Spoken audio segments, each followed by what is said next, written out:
The special role of the World Economic Forum. It is a place where at the beginning of the year we come together to analyze the state of the world in a systemic and strategic way. The cornerstone of our program leads to uncertainty, generalized fear, and pessimism. All the countries in the world need to be very careful. You can work really hard on exclusion lists or inclusion lists. In the coming generations, we will learn how to engineer bodies and brains and minds. Spreading disinformation. We owned the news. We were the gatekeepers. We very much owned the facts as well. Why do we need elections? Because we know what the result will be. Please welcome His Royal Highness the Prince of Wales. The rich get richer.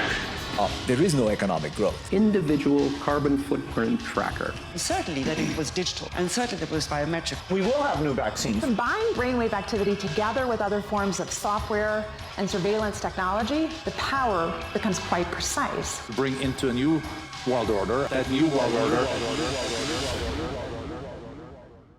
Do you agree with that, or are there ways of what are we able to keep on the positive side from the old order to bring into a new world order, and how can we avoid that new world order becomes like a jungle growing back, and we rather have an order based on international law and the principles that have brought us prosperity and freedom for decades? It's time to plan the future. Not their futures, your future. That order seems to not be the order anymore. We are on the way to a new order, so we are between orders. A new world order. So what will that look like? Maybe this is the old kind of teacher in me coming out. I think of this a little bit more about a transition of eras rather than a transition of orders, but the two are kind of cousins of one another.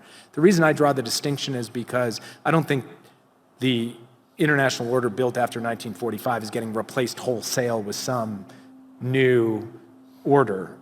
It will obviously evolve as it has evolved multiple times over the decades since 1945. But I do think in a more sharp and distinctive way, we are moving into a new era, and that's what I talked about in my remarks, that we are, the post-Cold War era has come to a close. We're at the start of something new. We have the capacity to shape what that looks like, and at the heart of it will be many of the core principles and core institutions of the existing order, adapted for the challenges that we face today. As I mentioned earlier in the show, Argentina's president, Javier Milei, has been warning of the decline of the West at the World Economic Forum at the hands of social justice and collectivism. Today, I'm here to tell you that the Western world is in danger. And it is endangered because those who are supposed to have to defend the values of the West are co-opted by a vision of the world that inexorably leads to socialism and thereby to poverty.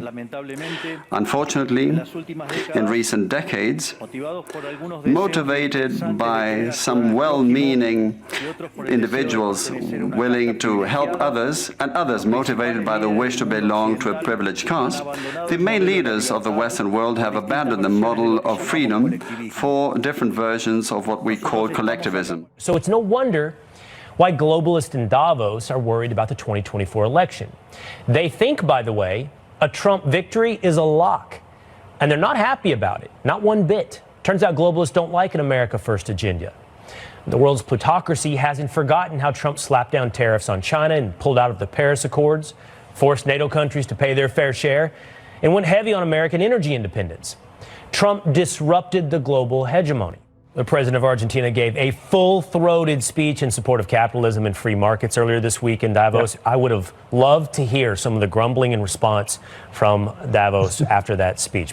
Do not be intimidated either by the political class or by parasites who live off the state.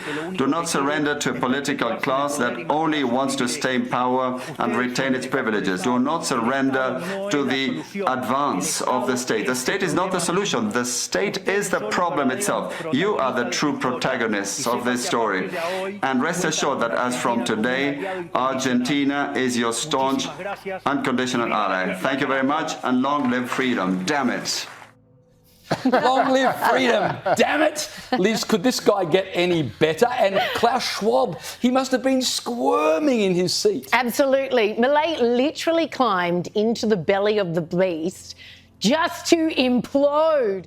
I know to many it may sound ridiculous to suggest that the West has turned to socialism, but it's only ridiculous if you only limit yourself to the traditional economic definition of socialism, which says that it's an economic system where the state owns the means of production. This definition, in my view, should be updated in the light of current circumstances. Today, states don't need to directly control the means of production to control every aspect of the lives of individuals. With tools such as printing money, debt, subsidies, controlling the interest rate, price controls, and regulations to correct the so-called market failures, they can control the lives and fates of millions of individuals. This is how we come to the point where, by using different names or guises, a good deal of the generally accepted political offers in most Western countries are collectivist variants, whether they proclaim to be openly communists, fascists, Nazis, socialists, social democrats, national socialists, Democrat Christians, Christian Democrats, neo-Keynesians, progressive, populist, nationalists, or globalists.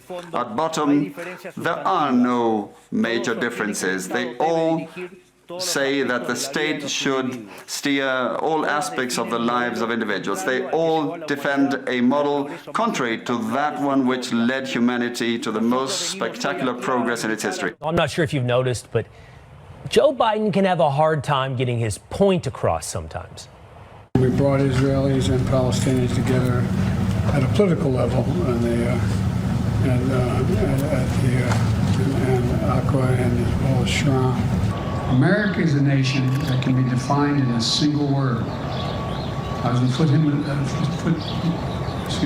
My younger sister used to be 3 years younger than me. Now she's 23 years younger. There's not a single solitary Biden man that is younger than any Biden woman. But every once in a while, he tells us a perfect story without even trying. Yesterday, while pitching Bidenomics in South Carolina, he stopped by a fast food restaurant for a milkshake and some selfies.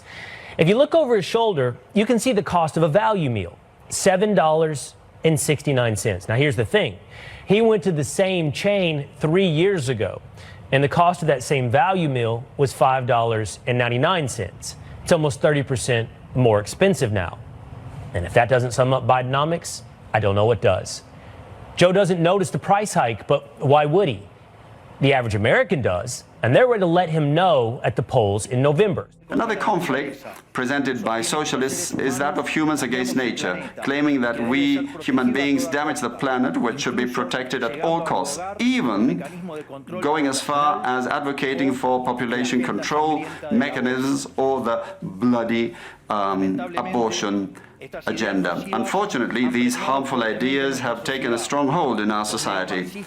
Neo-Marxists have managed to co-opt the common sense of the Western world, and this they have achieved by appropriating the media, culture, universities, and also international organizations. The latter case is the most serious one, probably, because these are institutions that have enormous influence on political and economic decisions of the countries that make up the multilateral organizations. Remember when foreign intelligence agencies and our own teamed up to devise a nice little dossier in 2016? Who's to say they don't have another insurance policy coming down the pike?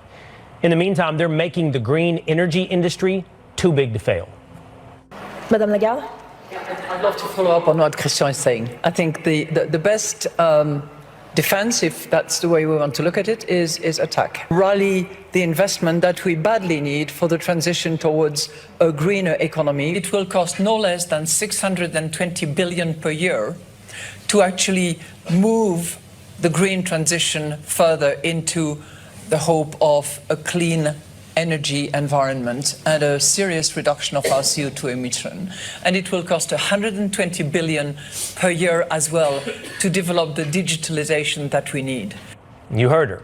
Rally, attack, spend trillions of dollars now before